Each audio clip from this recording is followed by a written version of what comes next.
Hello friends, हम देख रहे थे तमिलनाडु की 11th की एनसीईआरटी और इसमें देख रहे थे लेसन 4 जैनिज़्म एंड बुद्धिज़्म। ठीक है, तो इसमें जो लर्निंग ऑब्जेक्ट में जो हम पहला टॉपिक था the rise of Buddhism and Jainism, वो हम ऑलरेडी अपलोड कर चुके हैं। आज हम सेकेंड पार्ट इसका डिस्कस करेंगे, early life of Mahavira and his teaching. ठीक है, तो चलिए चलते हैं हम लोग अगले वाले इस टॉपिक पे जो आज हम शुरू करेंगे। तो ये लाइफ ऑफ वर्तमान महावीरा एंड इनके थॉट के बारे में हम लोग पढ़ेंगे। मैं आपको बता दूं कि जो जैनिज़्म और बुद्धिज़्म के जो काल थे, जो ईयर थे, ये आपको कोई नहीं बताएगा। ये देखिए, एक 536 539 में इनका जन्म हुआ था और 567 में बुद्ध का जन्म हुआ था। तो इनके जन्म होना और इनके एक साथ जो है इस तरह के रिलीजन को निकालना, एक तरह से उस समय के केओस को, ठीक है, उस समय गैंगटिक प्लेन में एक्चुअली में जो लोहे का आविष्कार हो चुका था, तो इस वजह से जो बहुत तेज़ी से डिफॉरेस्टेशन हो रहा था, डिफॉरेस्ट हो रहा था और खेती बहुत तेज़ी से बढ़ रही थी, जिस वजह से लोगों का जो सेटलमेंट हो रहा था, जब लोग सेटल हो रहे थे गैंगटिक प्लेन में, तो उस समय जो है ब्राह्मण धर्म जो है हिंदू धर्म जो था बहुत तेज़ी के साथ विकास कर रहा था और उसमें तरह तरह की दिक्कतें पैदा हो रही थी। उसी का रिटेलिएशन था ये जैन और बुद्ध धर्म। ठीक है, तो अभी हम इसके चलते हैं, इसको ज़्यादा डाइवर्ट नहीं करते हैं। आप सब लोग जानते हैं कि इसमें जो है जो जैन धर्म थे उसमें तीर्थंकार पाए जाते थे। ठीक है, तो इसमें ये जो 24वें तीर्थंकार थे महावीर जी। ठीक है, तो आप मुझे इतना कमेंट करके बताइएगा कि पहले तीर्थंकार कौन थे जैन के। ठीक है, ये इनका जन्म जो है कुंडलग्राम नियर वैशाली हुआ था। आप एक चीज़ का बहुत नोट करिएगा, इनका वैशाली में जन्म होना। ठीक है, जितना भी जो इस तरह का जो स्पॉट था, हॉट स्पॉट जिसको बोल सकते हैं, वो केवल बिहार था। इनका यहाँ जन्म होना, ठीक है, बुद्ध भगवान का बोध गया में नॉलेज पाना, फिर है इनका राजगृह में जाके मर जाना, उनका जो है कपिलावस्तु में जाके मर जाना। कपिलावस्तु गोरखपुर के बगल में है, थोड़ा सा ही यूपी का एरिया है, यूपी के अंदर है। लेकिन इन लोगों का उसी सेंटर के आसपास जो है, आखिर ऐसा क्यों हो रहा था, इसको कभी हम बताएंगे कि आखिर क्या कारण था कि जैन और बुद्ध जो था केवल बिहार और ईस्टर्न यूपी तक ही इवॉल्व हुआ। स्प्रेड तो मान लीजिए अशोका ने बुद्ध को बहुत दूर तक ले गए वो लोग, और जैन बहुत दूर तक नहीं जा पाया। उसके भी अपने कारण थे, वो मैं आपको बताऊंगा। ठीक है, तो ये कुंडलग्राम नियर वैशाली के आसपास इनका जन्म हुआ था। क्षत्रिय कुल में ये भी थे, क्षत्रिय कुल में भगवान बुद्ध भी थे। ठीक है, पेरेंट्स का नाम सिद्धार्थ और त्रिशला था। इनकी यशोदा से जो है शादी हुई थी और एक पुत्री हुई थी। इनको एक पुत्री हुई तो उनको एक पुत्र राहुल हुआ था। मैं कंपैरिजन में बता दे रहा हूँ ताकि आपको याद रहे। ठीक है, ऐसा कोई वो नहीं है। ठीक है, एज ऑफ 30 में जो है जो एज ऑफ 30 ही एंसेस्ट्री वंडर, एज ऑफ 30 में घर से निकल गए थे और 12 साल तक घूमे थे। महावीर जो भगवान बुद्ध थे वो मेरे हिसाब से 29 में वो निकले थे और 6 साल उन्होंने वो किया था। 34 साल की उम्र में बोध गया के पास इनको ज्ञान हुआ था।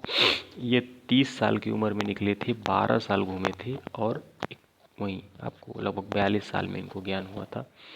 तो इनमें सिमिलरिटी को आप ज़रा देखते चलिएगा।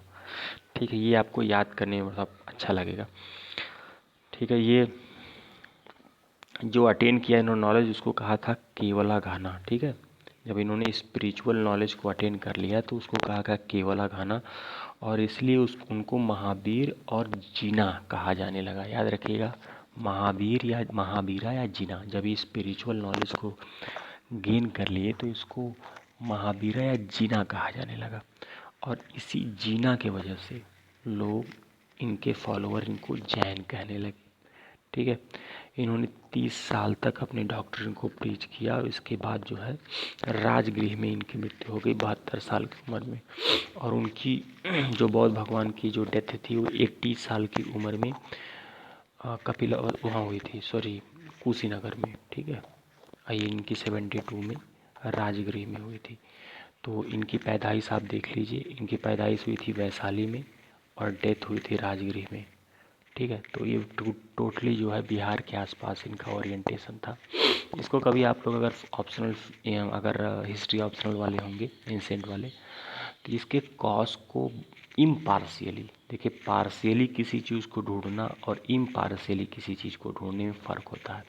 इसको ढूंढने की कोशिश करिएगा कि क्या कारण था कि जैन और बुद्ध केवल और केवल जो है मगध के एरिया में, जो मगध का प्रांत था उसी में खासकर हुआ, और अधिकतर काशी के आसपास जो उस समय महाजनपद थे उसी के आसपास हुआ। ठीक है, इसको आप थोड़ा जानने की कोशिश करिएगा। अवंती वंती तक इधर उनका मतलब था, वो तो बाद में इनकी स्तूपा, चैत्या और विहारा बनाए गए, लेकिन इनके जन्म लेना और मृत्यु होना और इनके अधिकतर जो प्रीचेस थे, 30 साल 32 साल जो भी इन्होंने डॉक्ट्रिन को फॉलो किया, वो केवल बिहार और ईस्टर्न यूपी के आसपास था। चलिए फालतू की बात नहीं करेंगे, आगे चलते हैं। ठीक है, तो अब देखिए क्या टीचिंग थी इनकी।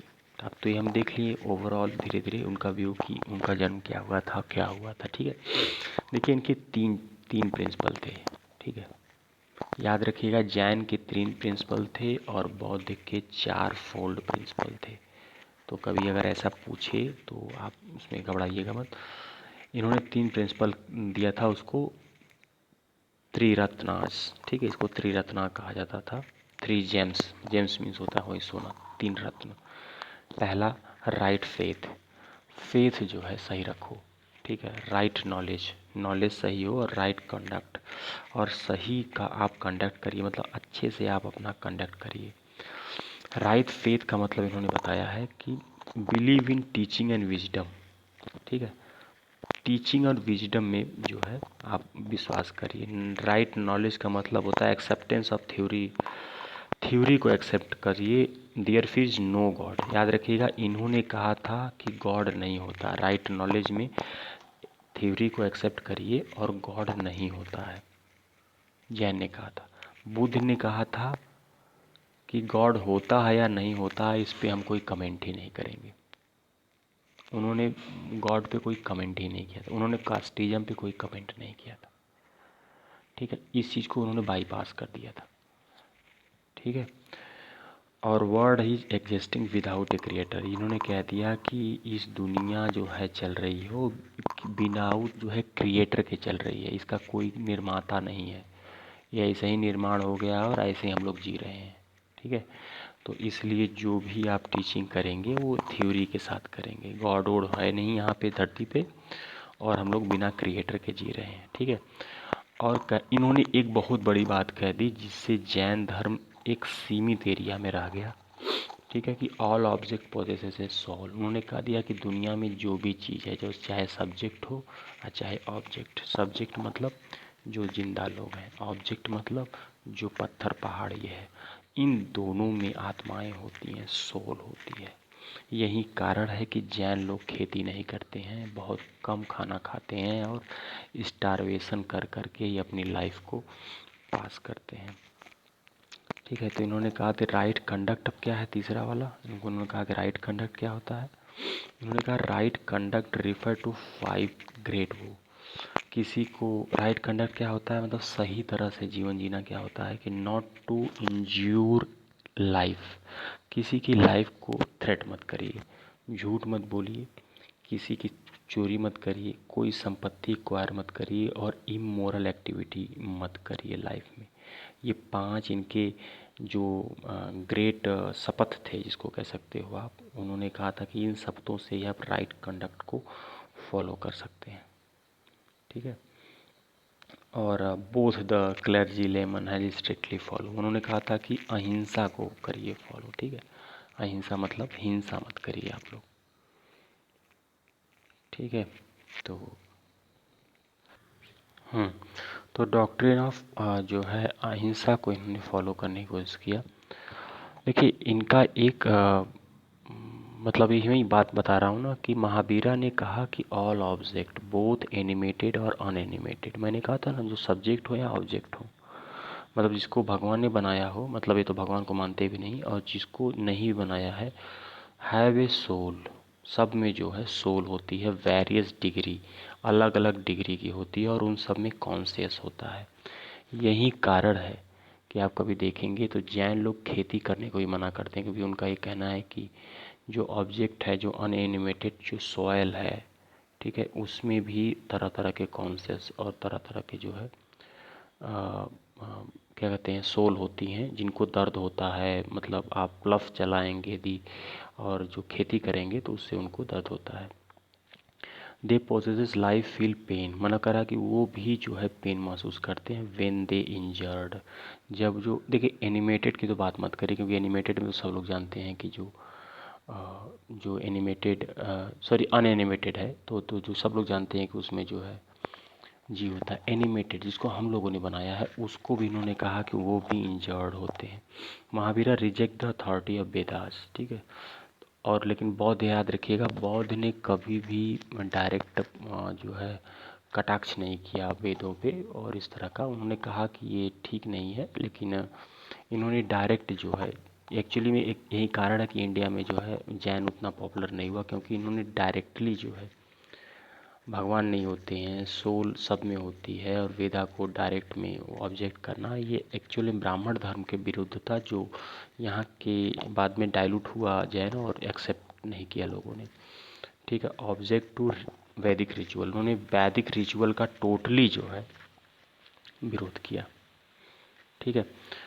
और इन्होंने कहा कि इन्होंने वेरी होली, बहुत पवित्र और इथिकल कोड ऑफ लाइफ को इन्होंने उसकी वकालत की। और इन्होंने ये भी कहा कि even practice of agriculture was considerable sinful cause of injury of earthworm and animal. मैंने कहा था ना कि पृथ्वी कीड़े और छोटे छोटे जानवरों को भी वो हर्ट करता है एग्रीकल्चर करना।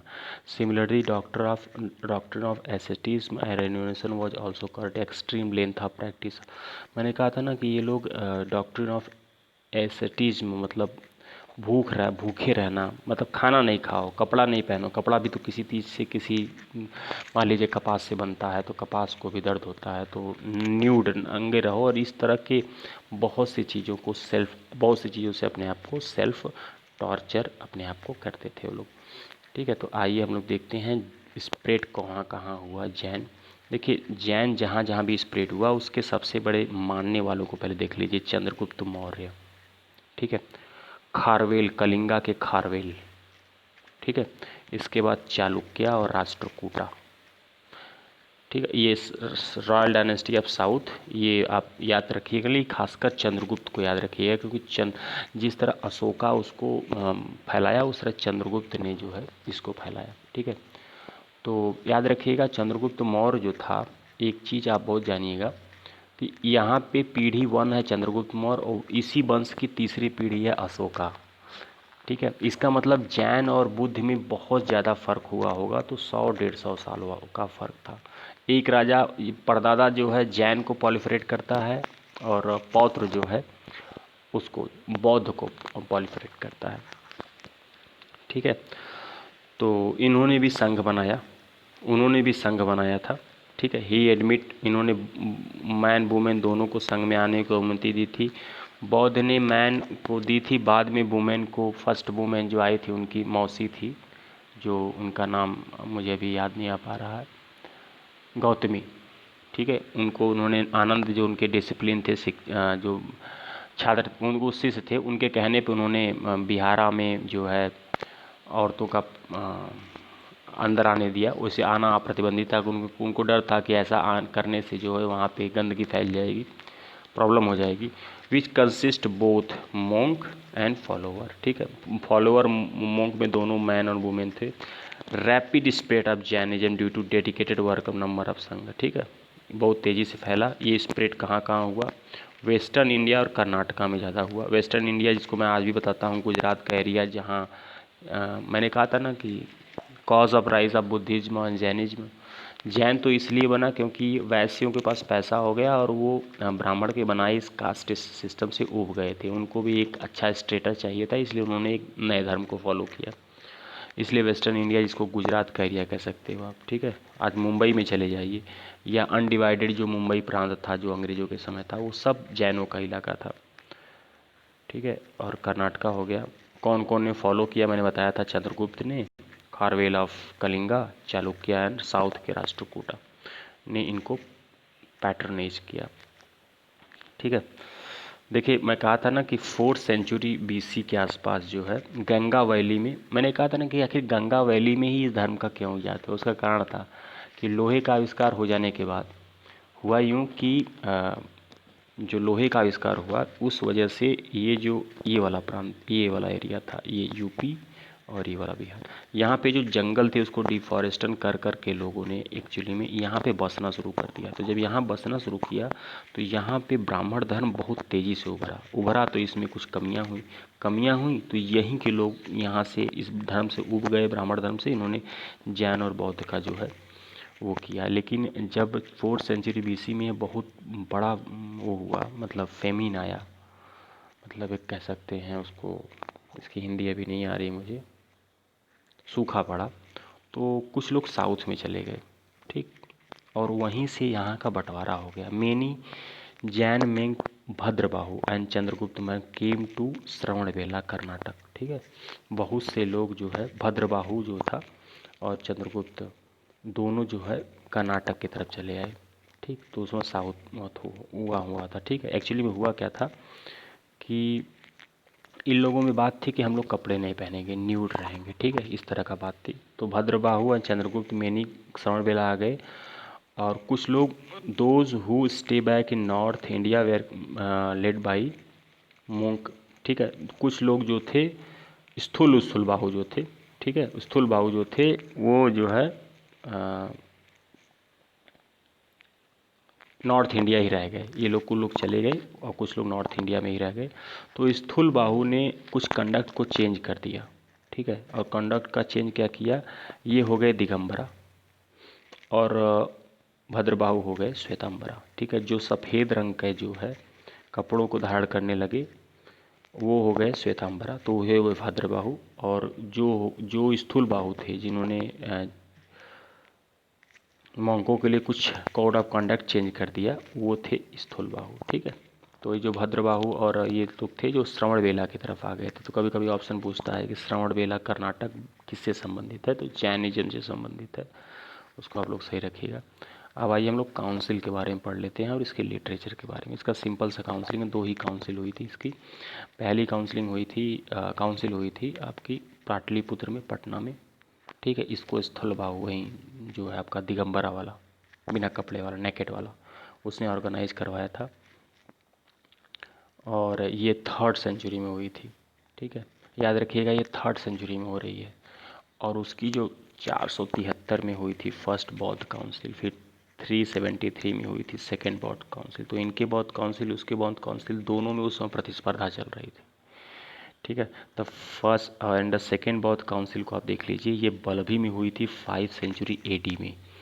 और याद रखिएगा वो जो है फर्स्ट एडी में ही फोर्थ जो है जो फोर्थ जो जो फोर्थ जो है बौद्ध काउंसिल थी, जो कश्मीर में हुई थी कनिष्क के अंडर में, और वासुमित्र जिसके चेयरमैन थे, वो 1st सेंचुरी एडी में ही ख़त्म हो गई थी, ठीक है। और इन्होंने लास्ट किया था बल्भी में। बल्भी गुजरात में पड़ता है, मैंने बताया था ना कि वेस्टर्न इंडिया जैन के कैप्चर में था। और फाइनल इसका जैन लिटरेचर 12 अंगाज, ठीक है, 12 अंगाज जो है इनके जैन लिटरेचर का नाम था। और उसके जो है जो बौद्ध के जैन लिटरेचर है उसका नाम है त्रिपिटक, सुत्त पिटक, विनय पिटक और अभिधम्म पिटक। वो टोटली पाली में लिखा गया था। और जैन अंगाज जो है ये एक्चुअली में मिश्रित लैंग्वेज थी, पाली ही समझ सकते हैं आप उसको, ठीक है। तो अभी आज के लिए इतना ही। हम 3rd लेक्चर में आपको पढ़ाएंगे बौद्धिज्म के बारे में, ठीक है। तो अभी बस इतना ही। Thank you.